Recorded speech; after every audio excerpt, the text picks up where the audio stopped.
सोचिए, जो धन छात्रों को ज्ञान विज्ञान पढ़ाने के लिए दिया जा रहा था, उसका प्रयोग उन्हीं छात्रों के मन में भारत विरोधी भावना भरने के लिए किया जा रहा था। यह कानून की नजर में अपराध है, अधर्म है। मित्रों, एक अधर्म रामनगरी अयोध्या में भी हुआ है। राम मंदिर से दान चोरी करने वाले 8 अधर्मियों की गिरफ्तारी हो चुकी है। उनके साथियों की तलाश हो रही है।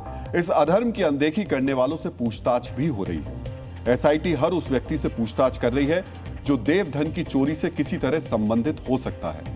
आरोपियों के परिवार के सदस्य, रिश्तेदार, ट्रस्ट से जुड़े पदाधिकारी, मंदिर की व्यवस्था से जुड़े लोग सब एसआईटी की जांच के दायरे में हैं। इस सब के बीच अब एक नए चेहरे को लेकर सवाल खड़े हो रहे हैं। सवाल पूछे जा रहे हैं कि आखिर देवकोष की जिम्मेदारी से जुड़े इस व्यक्ति को जांच के दायरे से बाहर क्यों रखा गया है। इसलिए अब हम राम मंदिर दान चोरी के इस नए ट्विस्ट का विश्लेषण करेंगे। चंपत राय और डॉक्टर अनिल मिश्रा, राम मंदिर ट्रस्ट से जुड़े 2 वरिष्ठ पदाधिकारी, एसआईटी दोनों से इनसे पूछताछ कर चुकी है। दोनों ट्रस्ट से इस्तीफा दे चुके हैं। दोनों मंदिर के दैनिक कामकाज और प्रबंधन से जुड़े थे, इसलिए इन पर सवाल उठ रहे हैं। अब सवालों की लिस्ट में राम मंदिर ट्रस्ट के कोषाध्यक्ष स्वामी गोविंद देव गिरी महाराज भी हैं। स्वामी गोविंद गिरी महाराज पर राम मंदिर ट्रस्ट के कोष के प्रबंधन की सीधी जिम्मेदारी थी, यानी राम मंदिर को दान में मिले धन और बहुमूल्य आभूषण को मैनेज करने, दान की प्रक्रिया को भ्रष्टाचार मुक्त बनाए रखने की प्राथमिक यानी प्राइमरी रिस्पॉन्सिबिलिटी स्वामी गोविंद महाराज की थी। इसलिए राम मंदिर आंदोलन से जुड़े पुराने कार्यकर्ता गोविंद गिरी महाराज पर भी सवाल उठा रहे हैं। वो कह रहे हैं राम मंदिर में दान चोरी का जो अधर्म हुआ उसके लिए गोविंद गिरी महाराज भी दोषी हैं। हम न्यायालय जाएंगे एफआईआर दर्ज करवाने के लिए। पुलिस ने तो किया नहीं। किसका एफआईआर में नाम देंगे? अब तो एक नाम हमको बढ़ाना पड़ेगा। कोषाध्यक्ष भी जिम्मेदार हैं। अच्छा। हाँ, 120 भी के मूल्यम है। इनके रहते हुए राम जी का खजाना लूट गया, ये कैसे बच सकते हैं भाई? ये तो जिम्मेदार पर्सन है। एफआईआर दर्ज करवाएंगे। हाँ, एफआईआर दर्ज यहाँ नहीं होगी तो अदालत में जाएंगे, अदालत में दर्ज नहीं होगी जनता की अदालत में जाएंगे और फिर भगवान राम की अदालत में जाएंगे, जहाँ तो दर्ज होके रहेगा। चोरी न करते, ये चोरी न करवाते, डांटते रहते, एफआईआर तो करवा देते। ये कोषाध्यक्ष की जिम्मेदारी थी। कोई ये नहीं कह सकते गैर इरादतन चोरी हुई। ये इरादतन चोरी हुई है, ये इरादतन हुई है, जानबूझ कर किया गया। इस पर तो इनको बोलना चाहिए था, इनको आगे आना चाहिए था ना। नहीं आए, इसलिए ये दोषी हैं, बड़े दोषी हैं। ये छोटे वाले नहीं है, बड़े वाले दोषी हैं। आरोप बहुत गंभीर है। गंभीर इसलिए क्योंकि आरोप लगाने वाले संतोष दुबे राम मंदिर आंदोलन का प्रमुख चेहरा रहे। विवादित ढांचा विध्वंस केस में वो मुख्य आरोपी थे। राम मंदिर आंदोलन के दौरान उन्हें गोली लगी थी। ऐसा व्यक्ति जब आरोप लगाए तो उसे गंभीरता से लेना चाहिए। मित्रों, इन आरोपों की गंभीरता को समझने से पहले हमें स्वामी गोविंद गिरी महाराज और राम मंदिर ट्रस्ट में उनके दायित्व को समझना होगा। महाराष्ट्र के अहमदनगर जिले के निवासी गोविंद गिरी महाराज को फरवरी 2020 में राम मंदिर ट्रस्ट की पहली बैठक में ट्रस्ट का कोषाध्यक्ष बनाया गया। वो 6 साल 4 महीने से ट्रस्ट के कोषाध्यक्ष के तौर पर आर्थिक मामलों की जिम्मेदारी निभा रहे हैं। मंदिर के अर्थतंत्र से जुड़ी हर जानकारी उनके पास रहती है। रामलला प्राण प्रतिष्ठा अनुष्ठान समेत ट्रस्ट के दूसरे धार्मिक उत्सवों में स्वामी गोविंद गिरी महाराज की अहम भूमिका रही है।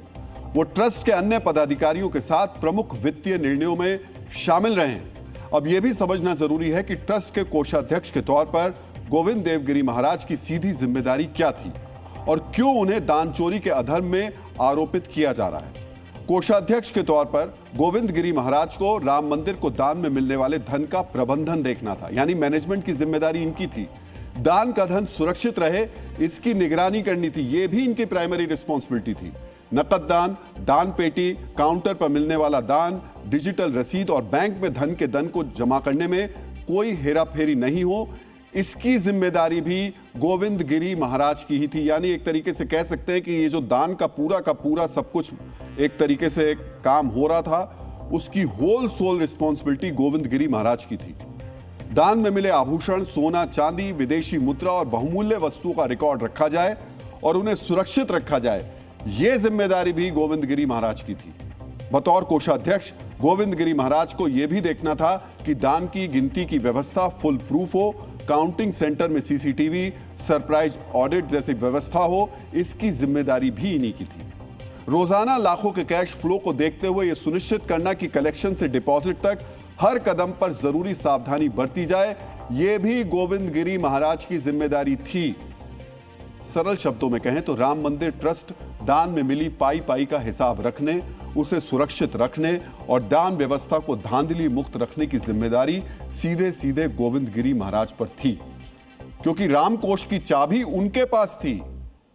समझिए वो रामलाला के दान कोष के अध्यक्ष हैं एक तरीके से, लेकिन गोविंद गिरी रामधन की चोरी रोकने में नाकाम रहे। इसलिए अब अयोध्या के वकील कह रहे हैं वो गोविंद गिरी महाराज के खिलाफ भी एफआईआर दर्ज कराएंगे। ये जो सब्जेक्ट मैटर इन्वेस्टिगेशन का है, इन्वेस्टिगेशन में अगर पैसे की लूट हुई है तो कोषाध्यक्ष फर्स्ट रिस्पांसिबल होता है, और वो रिस्पांसिबल है तो वो भी इंक्वायरी के जद में है, और वो अगर इंक्वायरी के जद से बाहर जाएंगे तो हम लोग अभी इस पर विवेचना कर रहे हैं। अगर इन्हें बचाने की कोशिश करेंगे तो वकील लोग इस पर अड़ेंगे, और चूंकि विवेचना में अगर गिरी साहब उनका नाम आ रहा, कोषाध्यक्ष जी हैं, तो उनके भी खिलाफ आरोप आने चाहिए। चूंकि यदि कहीं भी पैसे का लेन देन होता है तो कोषाध्यक्ष भी जिम्मेदार मुख्य रूप से होता है।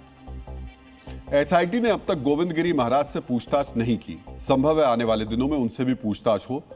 स्वामी जी का कार्यक्षेत्र महाराष्ट्र में है, वो ज्यादातर वहीं रहते हैं। उनके नेतृत्व में देश भर में 50 आश्रम और वेद पाठशालाएं चलती हैं। उनका मुख्य वैदिक विश्वविद्यालय वेद श्री तपोवन पुणे के आलंदी में है। यानी वो राम मंदिर ट्रस्ट के अलावा अपने संगठन का भी काम देखते हैं। समझिए दान चोरी केस में चंपत राय पर इसलिए सवाल उठ रहे हैं क्योंकि वो मंदिर का प्रशासनिक कामकाज देखते थे। गोविंद गिरी महाराज पर इसलिए सवाल उठ रहे हैं क्योंकि वो राम मंदिर ट्रस्ट के आर्थिक मामलों के प्रमुख हैं। दान की चोरी आर्थिक मामला है। सवाल उठाने वाले कह रहे हैं अगर प्रशासनिक लापरवाही के लिए चंपत राय दोषी हैं तो कोषाध्यक्ष के तौर पर आर्थिक लापरवाही के लिए गोविंद गिरी महाराज की भी जिम्मेदारी तय होनी चाहिए। उन्हें भी जांच के दायरे में शामिल करना चाहिए। चंपत राय और अनिल मिश्रा के बाद गोविंद गिरी महाराज ट्रस्ट से जुड़े तीसरे ऐसे व्यक्ति हैं जिन पर सवाल उठ रहे हैं। इन सवालों पर ट्रस्ट की बैठक में चर्चा होगी। श्री राम जन्मभूमि तीर्थ क्षेत्र ट्रस्ट की यह बैठक 6 जुलाई को दोपहर 3 बजे शुरू होगी। बैठक के एजेंडे में सबसे पहला मुद्दा चंपत राय और अनिल मिश्रा के त्यागपत्र पर विचार का होगा। साथ ही राम मंदिर को मिले दान के संबंध में एसआईटी की अंतरिम रिपोर्ट भी ट्रस्ट के सामने रखी जाएगी। मित्रों, यहां हम ट्रस्ट के बारे में एक छोटी सी जानकारी आपसे शेयर करना चाहेंगे। दोनों इस्तीफों के बावजूद ट्रस्ट की बैठक में शामिल होने और मतदान के पात्र हैं। दोनों ट्रस्ट में कुल 15 सदस्य हैं, जिनमें 4 पदेन सदस्यों को मतदान का अधिकार नहीं है। 1 सदस्य का निधन हो चुका है। ऐसे में 10 सदस्य मतदान कर सकते हैं। किसी भी बड़े फैसले के लिए 6 सदस्यों की सहमति जरूरी है। चंपत राय और अनिल मिश्रा ने इस्तीफा दे दिया है, लेकिन वो ट्रस्ट की बैठक में शामिल होने और मतदान के पात्र हैं। बैठक में ट्रस्ट की वर्तमान संरचना में बदलाव की संभावना पर भी चर्चा हो सकती है। राम मंदिर ट्रस्ट के अध्यक्ष महंत नृत्य गोपाल दास बीमार हैं, अस्पताल में भर्ती हैं। बैठक की अध्यक्षता कौन करेगा, इसे लेकर अभी असमंजस है।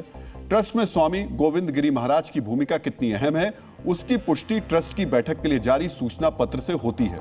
इस पत्र पर गोविंद देव गिरी का ही हस्ताक्षर है। मित्रों, ट्रस्ट की बैठक के लिए जारी किए गए सूचना पत्र को मैं आपको न्यूज वॉल पर एक बार दिखा देता हूं। और इस न्यूज वॉल पर देखिए लिखा हुआ है, ये जो 6 जुलाई की बैठक का आह्वान किया गया है उसमें कौन कौन लोग मौजूद हैं। उसमें महामंत्री श्री चंपत राय न्यासी, जो एजेंडा है इसका वो ये 5 एजेंडा इसके अंदर है। लेकिन जो इंपॉर्टेंट बात है कि इसको किसने बुलाया है, एक तरीके से गोविंद देव गिरी जो कोषाध्यक्ष हैं उनका हस्ताक्षर है इस चिट्ठी पे। सोचिए, ट्रस्ट की महत्वपूर्ण बैठक को बुलाने वाले गोविंद गिरी ही अब सवालों में हैं। ट्रस्ट की बैठक से पहले चंपत राय के समर्थन में साधु संत एकजुट हो रहे हैं। सुनिए साधु संत चंपत राय पर क्या कह रहे हैं।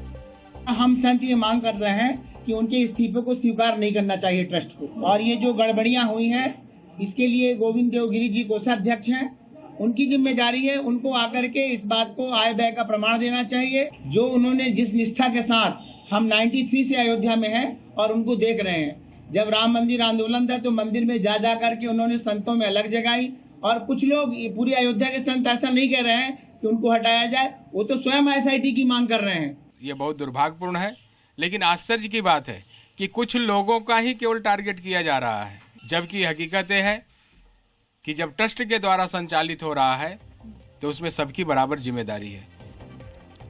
राम मंदिर ट्रस्ट से चंपत राय और अनिल मिश्रा के इस्तीफे पर कानूनी पेच भी है। ट्रस्ट की डीड के मुताबिक सदस्यों को इस्तीफा देने के लिए 1 महीने का नोटिस देना होता है।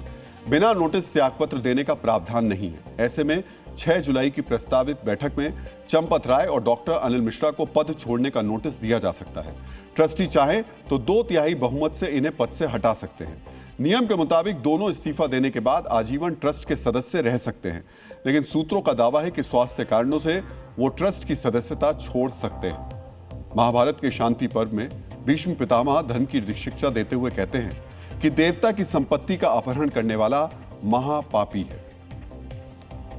चंपत राय पर इसी महापाप के आरोपियों को बचाने के आरोप लगे हैं। फिर क्यों साधु संत चंपत राय के पक्ष में एकजुट हो रहे हैं, इसे समझना जरूरी है। मित्रों, राम मंदिर सिर्फ एक धार्मिक स्थल नहीं, सनातन धर्मियों के लंबे आंदोलन का प्रतीक है।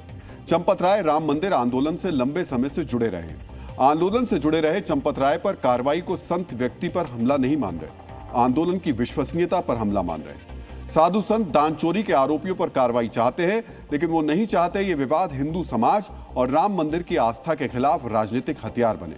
चंपत राय के खिलाफ अब तक एसआईटी को कोई पुख्ता सबूत नहीं मिला है, इसलिए साधु संत उनके समर्थन में एकजुट हो रहे हैं। चंपत राय को निशाना बनाना सिर्फ एक व्यक्ति पर निशाना नहीं है, ये राम मंदिर के विश्वसनीय गवर्नेंस मॉडल पर भी सवाल है। संत चाहते हैं कि चंपत राय को बेशक मंदिर के प्रबंधन से दूर किया जाए, लेकिन उन्हें ट्रस्ट में बनाया रखा जाए ताकि मंदिर के गवर्नेंस मॉडल पर सवाल नहीं उठे। संत समाज नहीं चाहता कि शताब्दियों के संघर्ष और सनातनियों के बलिदान का प्रतीक मर्यादा पुरुषोत्तम राम का मंदिर किसी विवाद में आए। जिस मंदिर से प्रभु श्री राम का नाम जुड़ा है उस पर कोई लांछन लगे, इसलिए सनातनियों की आस्था को अक्षुण्ण रखने के साथ ही दोषियों पर कार्रवाई की मांग भी हो रही है। मित्रों, पद्म पुराण में कहा गया है कि देवता की संपत्ति को विष के समान समझकर उससे दूर रहना चाहिए, यानी देवता की संपत्ति का अनुचित उपयोग अत्यंत विनाशकारी होता है। लेकिन धन के लोभी अधर्मियों ने उसी देवकोष में सेंधमारी की। अब आपको दान चोरी पर आज की जांच का अपडेट बता देते हैं। आरोपियों ने सिर्फ धन नहीं चुराया था, आभूषण भी चुराए थे। जांच टीम को आशंका है आरोपियों ने चुराए गए आभूषण को गलाकर सोने के बिस्किट बनवा लिए, क्योंकि अब तक हुई छापेमारी में नकदी को जो मिली है, लेकिन आभूषण नहीं मिले हैं। दान चोरी की जांच कर रही एसआईटी को जानकारी मिली, ट्रस्ट की हर तीसरे महीने होने वाली बैठक में आय व्यय का ब्यौरा पेश किया जाता था, लेकिन सोने चांदी और बहुमूल्य दान की ब्यौरा बैठक में पेश नहीं किया गया। ट्रस्ट ने सरकारी टकसाल को करीब 977 किलो चांदी गलाने के लिए दी थी। दान में ट्रस्ट को 13 क्विंटल यानी 1300 किलो चांदी मिली। एसआईटी जानकारी जुटा रही है कि बाकी की चांदी कहां गई। चंपत राय ने बताया था कि 20 किलो सोना भी दान में मिला था। सोने की जानकारी भी एसआईटी जुटा रही है। इस जांच के दौरान दान चोरी के आरोपी लवकुश मिश्रा के मकान पर 7 जुलाई को बुलडोजर चल सकता है। अयोध्या विकास प्राधिकरण ने सोहावल तहसील में बन रहे मकान को लेकर नोटिस जारी कर दिया है। पुलिस ने आरोपी अविनाश शुक्ला की ब्रेजा कार भी बरामद कर ली है। कार में रखे गए अहम दस्तावेज भी पुलिस को मिले हैं। पूछताछ में अविनाश शुक्ला ने कई अहम जानकारियां दी हैं। सूत्रों के मुताबिक अविनाश ने बताया है दान चोरी का पैसा पहले टिन्नू यादव के हॉस्टल के फर्स्ट फ्लोर पर छिपाया जाता था। तब हॉस्टल के फर्स्ट फ्लोर पर किसी को जाने की अनुमति नहीं थी, लेकिन जब यहां गर्ल्स हॉस्टल बन गया उसके बाद पैसे को छिपाने की जिम्मेदारी अविनाश शुक्ला को दी गई। चंदा चोरी मामले में जेल गए टिन्नू यादव ने सबसे पहले पैसा छुपाने के लिए अपने इस हॉस्टल को चुना था।